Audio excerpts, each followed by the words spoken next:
વિદ્યાર્થી મિત્રો, chapter number 10 કોષ ચક્ર અને કોષ વિભાજન, જેમાં આપણે સમભાજનની જુદી જુદી અવસ્થાની વાત કરતા હતા. તો પહેલી અવસ્થા જે છે આપણી એ પૂર્વાવસ્થા. પૂર્વાવસ્થામાં આપણે કહ્યું હતું કે સૌથી પહેલાં રંગસૂત્ર દ્રવ્યનું સંકોચન થશે. એનો મતલબ જે રંગસૂત્ર દ્રવ્ય છે કે જે એકદમ ગૂંચળું પડીને ગોઠવાયેલું છે, એ રંગસૂત્ર દ્રવ્ય હવે બરાબર પહોળું થઈને ગોઠવાશે. તો એના કારણે આપણને આખા રંગસૂત્ર જોવા મળશે, જેમાં વચ્ચે સેન્ટ્રોમિયર અને એની બે ભુજાઓ એટલે કે બે એકલ સૂત્ર અથવા રંગસૂત્રિકાઓ જોવા મળશે. ત્યાર પછી એમાં બીજો ફેર પડશે કે જે તારા કેન્દ્ર એસ તબક્કા દરમિયાન બેવડાવ્યું હતું, એની વચ્ચે દ્વિધ્રુવીય ત્રાકનું નિર્માણ થશે. હવે આ જે દ્વિધ્રુવીય ત્રાક છે શું છે? તો કે એ પ્રોટીન છે, જે વિશિષ્ટ પ્રકારનું પ્રોટીન બનેલું હોય છે. ત્યાર પછી આપણે જે ત્રીજી વાત કરી કે આપણે એમાં કહ્યું કે જ્યારે પ્રાણી કોષ હોય તો એમાં તો તારા કેન્દ્ર હોય એટલે દ્વિધ્રુવીય ત્રાકનું નિર્માણ થાય, પણ જ્યારે વનસ્પતિ કોષ હોય તો એમાં પણ દ્વિધ્રુવીય ત્રાકનું નિર્માણ થશે, ભલે એમાં તારા કેન્દ્ર નથી. ત્યાર પછી ત્રીજું કે જે કોષ કેન્દ્રિકા અને કોષ કેન્દ્ર પટલ છે લોપ થાય છે, પછીની અવસ્થા આવે છે ભાજના અવસ્થા.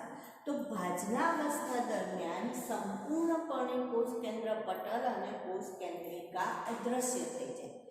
બે જે રંગસૂત્રિકા આપણે રંગસૂત્ર છે એ આપણને બે રંગસૂત્રિકા અને એક સેન્ટ્રોમિયર્સના બનેલું ચોખ્ખું આપણને અહીંયા જોવા મળશે, જે ક્યાં ગોઠવાશે? તો કે એના સેન્ટ્રોમિયર ઉપર. એનું જે સેન્ટ્રોમિયર છે એમાં હૂક જેવી રચના છે, જેને કાઇનેટોકોર્સ કહેવાય. એની મદદથી વિષુવવૃત્ત પ્રદેશ ઉપર ગોઠવાય, જેને ભાજંતર કહેવાય, અને એના ઉપરથી એને આપણે ભાજના અવસ્થા કહીશું. ત્યાર પછી ત્રીજી અવસ્થાની આપણે વાત કરી, ભાજનોત્તરાવસ્થા, જેમાં આપણે કહ્યું કે હવે જે રંગસૂત્ર છે એનું સેન્ટ્રોમિયરથી વિભાજન થશે અને બે એકલ સૂત્રો છૂટા પડી જશે, જે પોતપોતાના ધ્રુવો તરફ અથવા પરસ્પર વિરુદ્ધ ધ્રુવો તરફ જવા પ્રયત્ન કરશે અથવા ગતિ કરે છે અથવા ગોઠવાય છે. બરાબર. આ દરમિયાન દરેક એકલ સૂત્ર સેન્ટ્રોમિયર ધરાવે છે. જો સેન્ટ્રોમિયર ના હોય તો શું થાય? તો પેલું કાઇનેટોકોર્સ હોય નહીં, અને કાઇનેટોકોર્સ હોય નહીં તે લટકી શકે ના લટકી શકે. માટે હવે જે આ ત્રાકતંતુ છે એ કેવા થતા જશે? તો કે ટૂંકા થતા જશે, ઇલાસ્ટિનના બનેલા, એટલે આમ ખેંચાતા જશે અને છેલ્લે પોતાના ધ્રુવો તરફ એ શું કરશે? ગતિ કરે છે. તો હવે છેલ્લી અવસ્થા આવે છે ભાજનાંતિમ અવસ્થા અથવા અંત્યા અવસ્થા કહેવામાં આવે છે. તો આ જે અવસ્થા છે એમાં આપણે જોઈએ, હવે પહેલા એની આકૃતિ દોરીએ અને ત્યાર પછી એનું વર્ણન કરીએ. અવસ્થા નંબર 4 ભાજનાંતિમ અવસ્થા અથવા તો એને શું કહેવાય? અંત્યા અવસ્થા. કઈ અવસ્થા કહીશું આપણે? અંત્યા અવસ્થા.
તો હવે આ જે અવસ્થા છે કઈ અવસ્થા છે તો કે ભાજનાંતિમ અથવા તો અંત્યા અવસ્થા.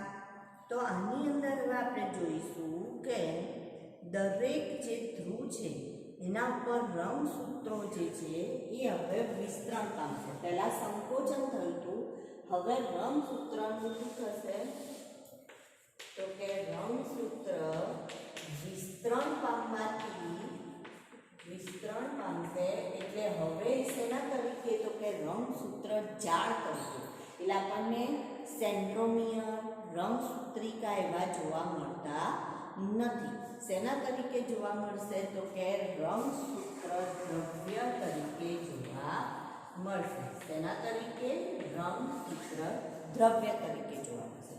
ત્યાર પછી આ જે રંગસૂત્ર છે એમાં જે પેલું એક્રોસેન્ટ્રિક પ્રકારનું રંગસૂત્ર હતું એમાં પેલું સેટેલાઇટ બતાવ્યું. તમને જો યાદ હોય તો આપણે જ્યારે એક્રોસેન્ટ્રિક પ્રકારનું રંગસૂત્ર આ રીતના દોર્યું હતું, નીચેની ભુજા લાંબી, ઉપરની ભુજા થોડી ટૂંકી લીધી હતી અને એના ઉપર આવું સેટેલાઇટ હતું. તો આ જે સેટેલાઇટ છે એ કોષ કેન્દ્રિકા આયોજક પ્રદેશ ધરાવે છે. શું ધરાવે છે? કોષ કેન્દ્રિકા આયોજક પ્રદેશ. તો જે પેલી કોષ કેન્દ્રિકા અદ્રશ્ય થઈ ગઈ હતી એ કોષ કેન્દ્રિકા અને કોષ કેન્દ્ર પટલનું અહીંયા શું થશે? નિર્માણ થશે. કોષ કેન્દ્રિકા અને કોષ કેન્દ્ર પટલનું શું થશે? સર્જન થાય છે. સાથે સાથે એટલે કોષ એટલે જે બધું એને ઘુમાવ્યું એ બધું પાછું આવવા માંડ્યું. કોષ કેન્દ્રિકા અને કોષ કેન્દ્ર પટલનું સર્જન થશે. સાથે સાથે અંતઃકોષ રસજાળ અને ગોલ્ગી પ્રસાધન પણ નિર્માણ પામે છે. ગોલ્ગી પ્રસાધન, કણાસૂત્ર, રંગકણ અને અંતઃકોષ રસજાળનું પણ શું થશે? નિર્માણ થશે અથવા સર્જન થાય છે. અને એની પણ બે બાજુ વહેંચણી થશે, ઉપર અને નીચે બંને બાજુ શું થશે? એની વહેંચણી થશે. બરાબર. તો આ અંતિમ તબક્કો છે જેમાં પૂર્વાવસ્થાથી બધી કેવી ઘટનાઓ થશે તો કે વિરુદ્ધ ઘટનાઓ થાય છે.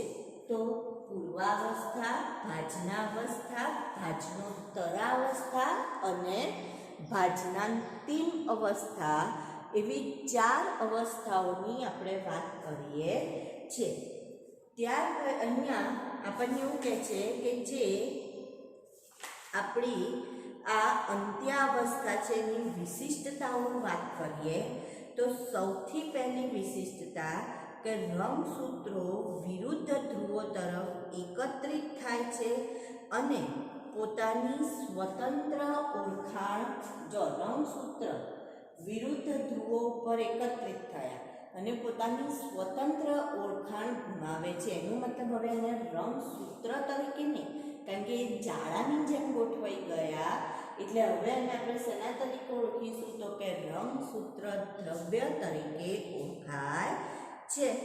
પછી બીજું કહે છે કે રંગસૂત્ર સમૂહોની આજુબાજુ કોષ કેન્દ્ર પટલનું નિર્માણ થશે. આજુબાજુ શેનું નિર્માણ થશે?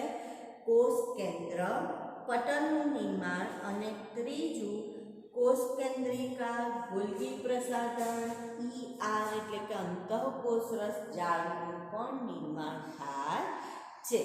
તો પૂર્વાવસ્થા, ભાજનાવસ્થા, ભાજનોત્તરાવસ્થા અને ભાજનાંતિમ અવસ્થા, 4 અવસ્થાઓ જે છે એને આકૃતિ.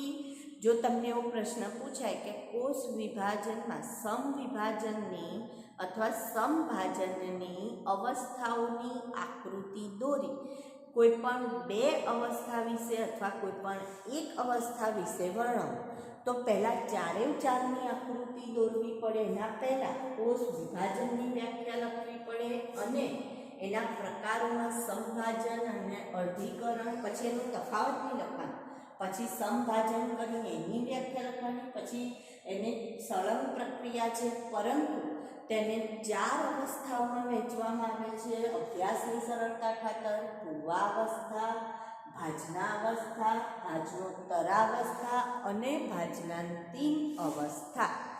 એવું લખ્યા પછી ચારેય અવસ્થાની આકૃતિ દોરવાની. આકૃતિની નીચે એ કઈ અવસ્થા દર્શાવે છે એ લખવું જરૂરી. જેમ કે આ આકૃતિ મેં દોરી તો આ કઈ અવસ્થા દર્શાવે છે? તો કે અંત્યા અવસ્થા. આવી રીતના નામ લખવું જરૂરી આકૃતિની નીચે. અને ત્યાર પછી નંબર 1 આપીને પૂર્વાવસ્થા વિશે લખો, નંબર 2 આપીને ભાજનાવસ્થા વિશે લખો, નંબર 3 ભાજનોત્તરા અને નંબર 4 ભાજનાંતિમ અવસ્થા વિશે આપણે લખવાનું છે. જો આખી પ્રક્રિયા સળંગ જ છે, આમાં તમને એમ થશે કે બહુ અઘરો છે કેમ કે, પણ જો તમે સમજીને આકૃતિ પરથી પ્રશ્ન મોઢે કરશો તો આમાં કશું જ અઘરું નથી. આમાં પહેલું શું થાય છે તો કે રંગસૂત્ર દ્રવ્ય હતું એ શેમાં ફેરવાયું? રંગસૂત્રમાં ફેરવાયું. એટલે આપણને એની અંદર શું જોવા મળે છે તો કે સેન્ટ્રોમિયર અને 2 ભુજાઓ એટલે કે રંગસૂત્રિકાઓ જોવા મળે છે. કોષ કેન્દ્ર પટલ, કોષ કેન્દ્રિકા બધું લોપ થાય છે દ્વિધ્રુવીયતાનું નિર્માણ. એનાથી આગળ જઈએ તો હવે જે પેલું લોપ થયું હતું એ સંપૂર્ણપણે અદૃશ્ય થશે. અને જે સેન્ટ્રોમિયર છે ત્યાં કાઇનેટોકોર્સ છે જેની મદદથી રંગસૂત્ર હવે ક્યાં ગોઠવાશે તો કે વિષુવવૃત્ત પ્રદેશ ઉપર ગોઠવાય છે. 2 તારા કેન્દ્રો કઈ તરફ જશે તો કે વિરુદ્ધ ધ્રુવો તરફ ગતિ કરે છે.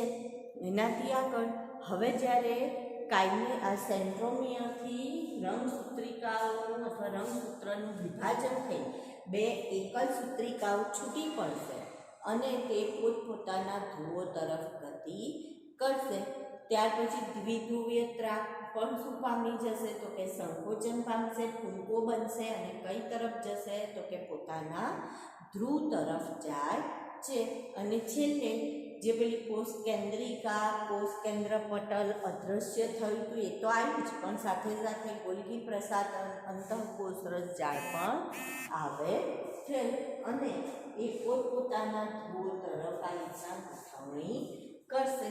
તો આ કઈ અવસ્થાની વાત કરીએ આપણે? સમવિભાજનની અથવા સમભાજનની 4 અવસ્થાઓની આપણે વાત કરી. હવે એમાં છેલ્લે આપણે લેવાનું છે કોષરસ વિભાજન. તો કોષરસ વિભાજન એ સમવિભાજનનો ભાગ નથી, એને આપણે અવસ્થામાં ગણતા નથી. તેમ છતાં શું કહે છે કે કોષ વિભાજનને પૂર્ણ બનાવતી સ્વતંત્ર પ્રક્રિયા. આ જે સમભાજન છે એને પૂર્ણ બનાવતી અથવા કોષ વિભાજન, સમભાજન હોય કે અર્ધીકરણ, કોઈ પણ કોષ વિભાજનને સંપૂર્ણ બનાવતી પ્રક્રિયા એટલે કોષરસ વિભાજન.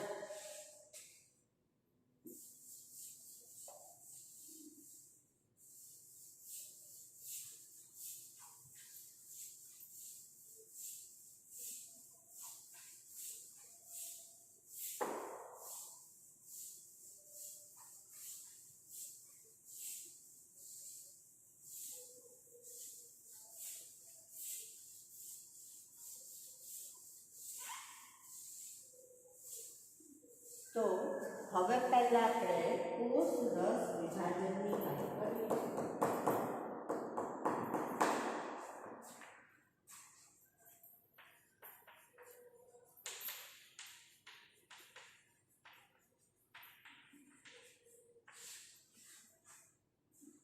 તો આપણે શું કહીએ છીએ કે કોષરસ વિભાજન એ સમવિભાજનનો ભાગ નથી, તેમ છતાં તેના વિના કોષ વિભાજનની પ્રક્રિયા પૂર્ણ પણ ગણાતી નથી. એને આપણે પૂર્ણ ગણતા નથી. તો જો એની આકૃતિની વાત કરીએ આપણે,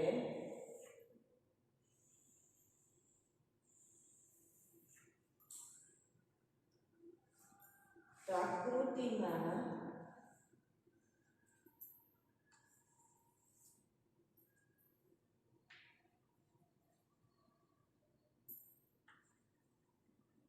આ રીતના આપણે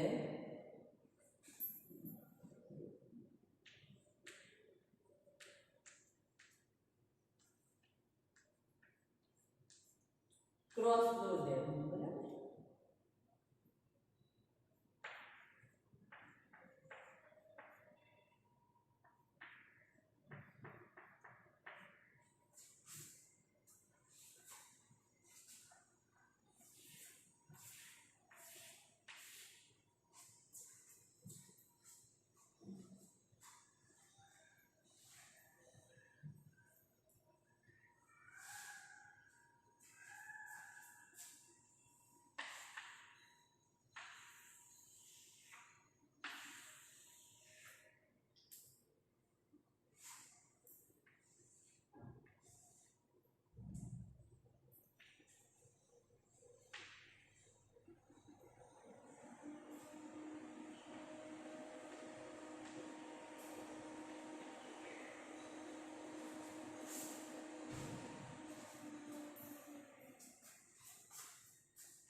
તો કોષ રસ વિભાજનની હવે આપણે જ્યારે વાત કરીશું ત્યારે આપણે અહીંયા જોઈશું કે જે પણ કોષ છે એમાં જે પૂર્વાવસ્થા, ભાજનાવસ્થા, ભાજનોત્તરા અને ભાજનાંતિમ અથવા અંત્યાવસ્થા જ્યારે પૂર્ણ થાય ત્યારે છેલ્લે આપણને આ પ્રકારની આકૃતિ જોવા મળશે, બરાબર. હવે આની અંદર સૌથી પહેલાં જે ભાજનાંતિમ અવસ્થા છે એમાં ધ્રુવીય વિસ્તારમાં બે નવા કોષ કેન્દ્ર અસ્તિત્વમાં આવે અને ત્યારબાદ કોષ રસ વિભાજન શરૂ થાય. બે ધ્રુવ વિસ્તારમાં શું થશે? ભાજનાંતિમ અવસ્થામાં ધ્રુવ વિસ્તારમાં બે નવા કોષ કેન્દ્ર અસ્તિત્વમાં આવશે અને ત્યારબાદ કોષ રસ વિભાજન શરૂ થશે. હવે જે કોષ રસ વિભાજન છે એમાં જ્યારે પ્રાણી, હંમેશા હું તમને કહું છું, આપણે અલિંગી પ્રજનનની પણ વાત કરી હતી, 10મા ધોરણમાં પણ વાત કરી ગયા હતા કે 11મામાં કે 12મામાં પણ વાત કરીએ, તો હું એક જ વાત કહું છું કે હંમેશા યાદ રાખવાનું કે સૌથી પહેલાં કોષ કેન્દ્રનું વિભાજન થાય અને ત્યારબાદ જ કોષ રસનું વિભાજન થાય. હંમેશા પહેલું કોનું વિભાજન થાય? કોષ કેન્દ્રનું, અને ત્યારબાદ જ કોષ રસનું વિભાજન થાય. તો અહીંયા આપણે જો વાત કરીએ તો અહીંયા સૌથી પહેલાં શેનું વિભાજન થશે? તો કે બે કોષ કેન્દ્ર ધ્રુવ પ્રદેશ તરફ પોતપોતાના, એટલે ઉત્તર અને દક્ષિણ બે ધ્રુવ તરફ નવા બે કોષ કેન્દ્રનું નિર્માણ થશે. ત્યારબાદ જ કોષ રસનું વિભાજન થશે. હવે જો પ્રાણી કોષ હોય તો પ્રાણી કોષમાં હંમેશા કોષ રસનું વિભાજન કઈ રીતના થશે? તો કે પ્રાણી કોષમાં હંમેશા વિભાજન પરિઘથી કેન્દ્ર તરફ થાય છે.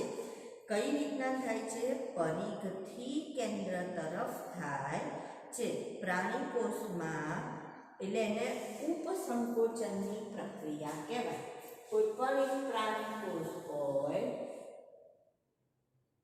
તો એમાં આ રીતના વિભાજન થશે. કોષ રસનું વિભાજન પરિઘથી શેની તરફ આવશે? પરિઘથી કેન્દ્ર તરફ. પરિઘથી કઈ તરફ આવશે? કોષ રસ વિભાજન કેન્દ્ર તરફ આવે છે. એટલે આમાં આવી રીતના થશે.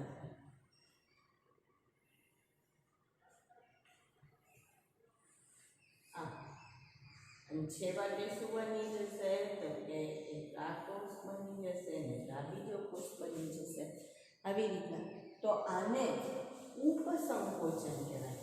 હંમેશા પરિઘથી કઈ તરફ જશે? કેન્દ્ર તરફ. જ્યારે વનસ્પતિ કોષમાં જો આપણે વાત કરીએ તો વનસ્પતિ કોષમાં કેન્દ્રથી કઈ તરફ જશે? તો કે પરિઘ તરફ જાય છે. કેન્દ્રથી કઈ તરફ જશે? પરિઘ તરફ. તમે આમ પણ દોરો તો આમ પણ આમ જશે અને આમ જશે.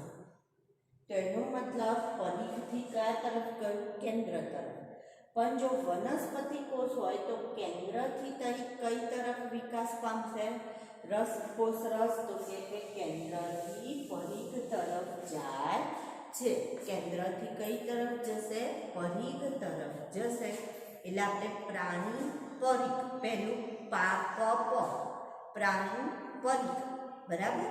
હવે અહીંયા જ્યારે વનસ્પતિ કોષ છે એમાં મધ્યપટલ તરીકે ઓળખાતી પેક્ટિનની બનેલી તક્તી બનશે અને એની બંને બાજુએ શું બનશે? કોષ દિવાલ. પહેલાં અહીંયા વચ્ચે શું બની જાય? જો વનસ્પતિ કોષ હોય તો પેક્ટિનની બનેલી સ્લાઇડ, તક્તી એટલે પતલી એક રચના બને, મધ્યપટલ કહેવાય છે. શેના તરીકે ઓળખીએ? મધ્યપટલ. અને ત્યાર પછી એની આજુબાજુ કોષ દિવાલ એટલે સેલ્યુલોઝ કે હેમિસેલ્યુલોઝનું આવરણ થાય છે. ત્યાર પછી કોનું આવરણ થશે? કોષ દિવાલનું આવરણ થશે, બરાબર. તો આ રીતના એમાં આપણને જોવા મળશે. અને કેટલાક બાળકોષ સર્જાશે તો કે 2. કણાભસૂત્ર, રંજક કણ એ પણ અહીંયા નિર્માણ પામશે અને નિર્માણ પામી શેમાં જશે? તો કે બાળકોષમાં જાય છે. કણાભસૂત્ર અને રંજક કણનું પણ નિર્માણ થશે અને એ પણ ક્યાં જોવા મળશે? તો કે બાળકોષમાં આપણને પહોંચતા થાય છે, બાળકોષમાં ગોઠવાઈ જાય છે, બરાબર. કેટલાક સજીવોમાં કોષ કેન્દ્ર વિભાજન પછી કોષ રસ વિભાજન આગળ વધતું નથી. હવે કેટલાક સજીવોમાં શું થાય કે કોષ કેન્દ્રનું તો વિભાજન થઈ ગયું પણ કોષ રસનું વિભાજન હજી થતું નથી. તો કોષ કેન્દ્ર વારે વારે વિભાજન પામી રાખશે તો એને આપણે શું કહીએ છીએ? તો કે બહુકોષ કેન્દ્રીય સ્થિતિ કહેવાય, જેને સિનસિટિયમ કહેવાય. શેના તરીકે ઓળખીએ? સિનસિટિયમ. આનો મતલબ, આનું ગુજરાતી સિનસિટિયમ, એનું ગુજરાતી છે બહુકોષ કેન્દ્ર કી. બહુકોષ કેન્દ્ર કી. અને આનો મતલબ શું કે કોષ કેન્દ્રનું વિભાજન થઈ જાય છે પરંતુ ત્યારબાદ કોષ રસનું વિભાજન થતું નથી. કોષ કેન્દ્રના વિભાજનને કેરિયોકાઇનેસિસ અને કોષ રસના વિભાજનને સાઇટોકાઇનેસિસ. તો કેરિયોકાઇનેસિસ વારે વારે થાય છે પણ સાઇટોકાઇનેસિસ થતું નથી. તો એવા સમયે એકથી વધારે કોષ કેન્દ્ર જોવા મળે એને બહુકોષ કેન્દ્રીય અવસ્થા કહેવાય. એટલે બહુકોષ કેન્દ્ર કી અને જેને ઇંગ્લિશમાં શું કહેવાય છે? તો કે સિનસિટિયમ તરીકે ઓળખવામાં આવે છે.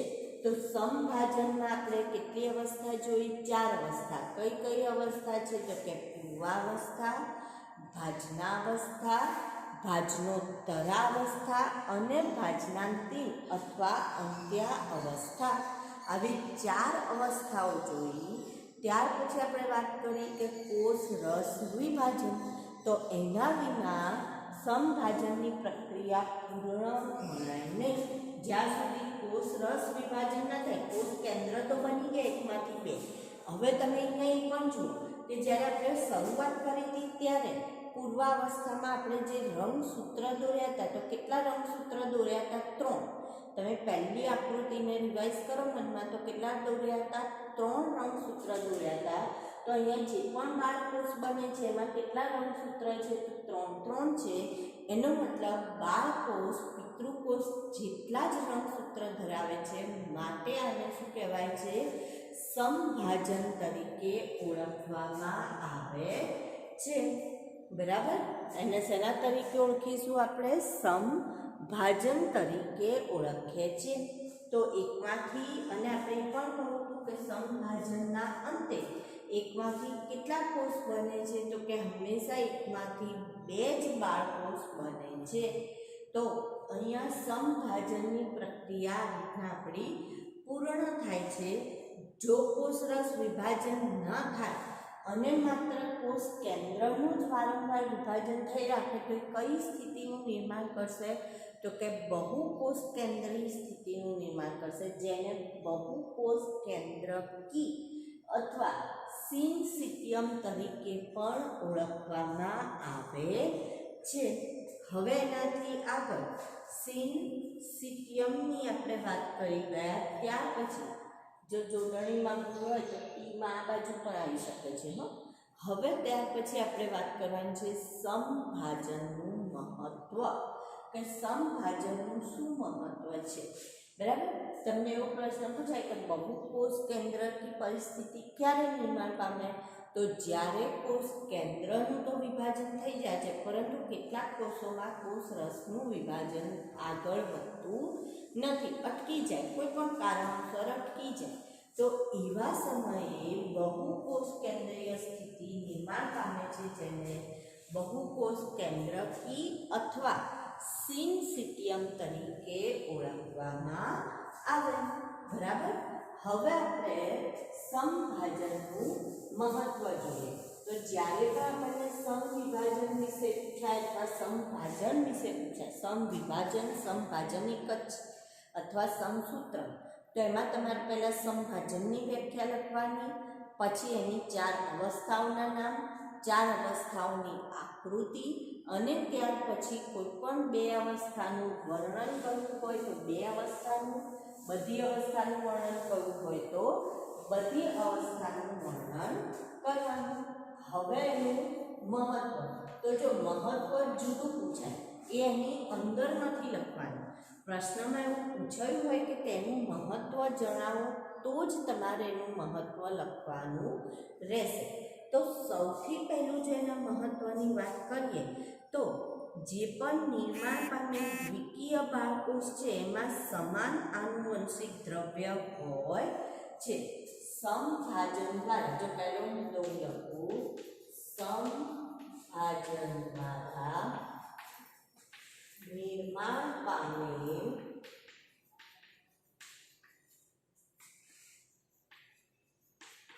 બંને દ્વિકીય બાળકોષમાં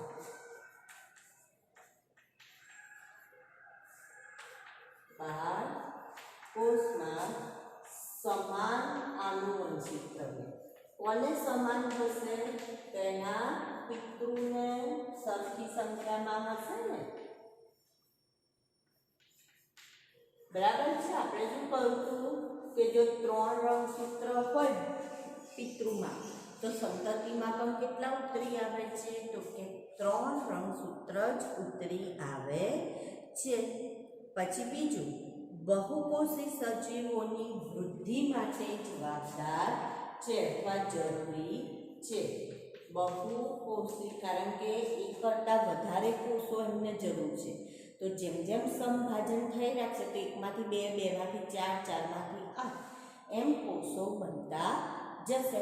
એટલે બહુકોષી સજીવોની વૃદ્ધિ માટે એના માટે પણ સમભાજન જરૂરી છે. તો આ એનું બીજું મહત્વ થયું. ત્યાર પછી ત્રીજા મહત્વની વાત કરીએ તો કોષ કેન્દ્ર અને જ્યારે આવું વૃદ્ધિ થાય તો વૃદ્ધિ દરમિયાન કોષ કેન્દ્ર અને કોષ રસ એનું પ્રમાણ શું થતું જાય છે? તો કે ઘટતું જાય છે. તો એ જે અસંતુલા છે એ અસંતુલા પૂર્ણ કરવા માટે, દૂર કરવા માટે અને કોષ કેન્દ્ર અને કોષ રસનું પ્રમાણ જળવાઈ રહે એ માટે કોષ વિભાજન અથવા સમભાજન જરૂરી છે. તો વૃદ્ધિના કારણે કોષ કેન્દ્ર અથવા વૃદ્ધિની પ્રક્રિયાના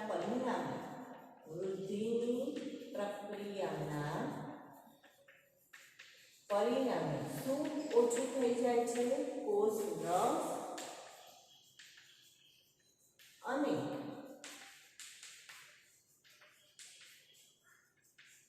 કોષ કેન્દ્ર જે છે તેના પ્રમાણમાં શું મળે છે? આપણને અસંતુલિત થઈ જાય છે. તો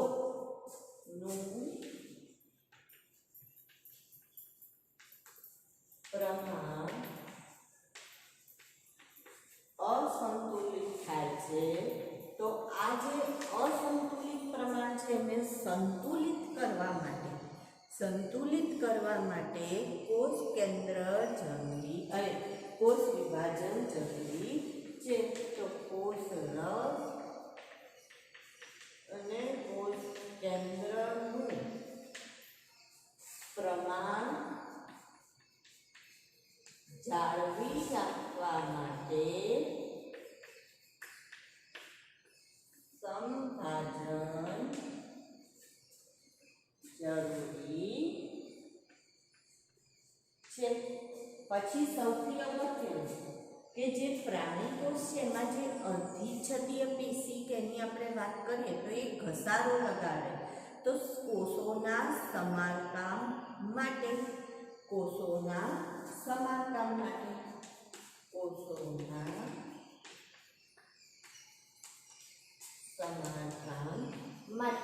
જેમ કે આપણે બહારની પેશી કઈ છે તો કે અધિચ્છદ, તો એને વારે વારે ઘસારો લાગે છે, તો એમાં જો નવા કોષો ના બનતા હોત તો શું થાય?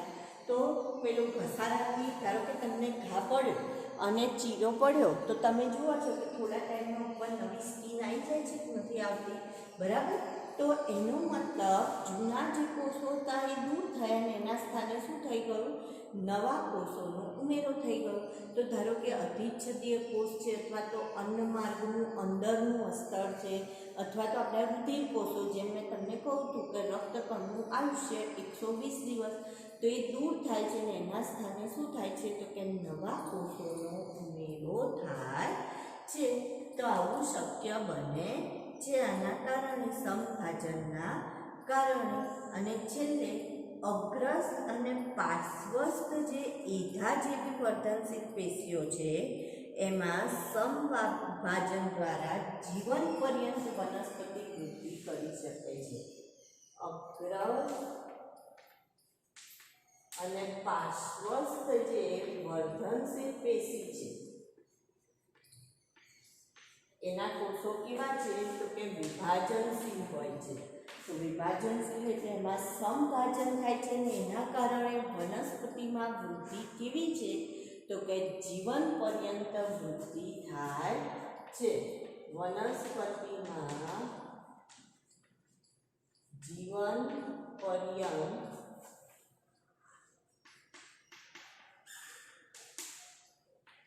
વૃદ્ધિ થાય છે, બરાબર? વનસ્પતિ જીવન પર્યંત વૃદ્ધિ દર્શાવી શકે છે. તો આ સમભાજનનું શું થયું? મહત્વ થયું, બરાબર? તો આપણે સમભાજનની પહેલાં વ્યાખ્યા, તો કોષ વિભાજનની વ્યાખ્યા, ત્યાર પછી કોષ વિભાજનના પ્રકાર સમભાજન અને અર્ધીકરણ એની વાત કરી ગયા.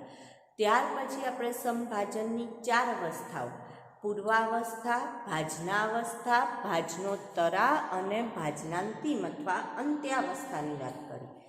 ત્યાર પછી આપણે વાત કરી કોષરસ વિભાજન.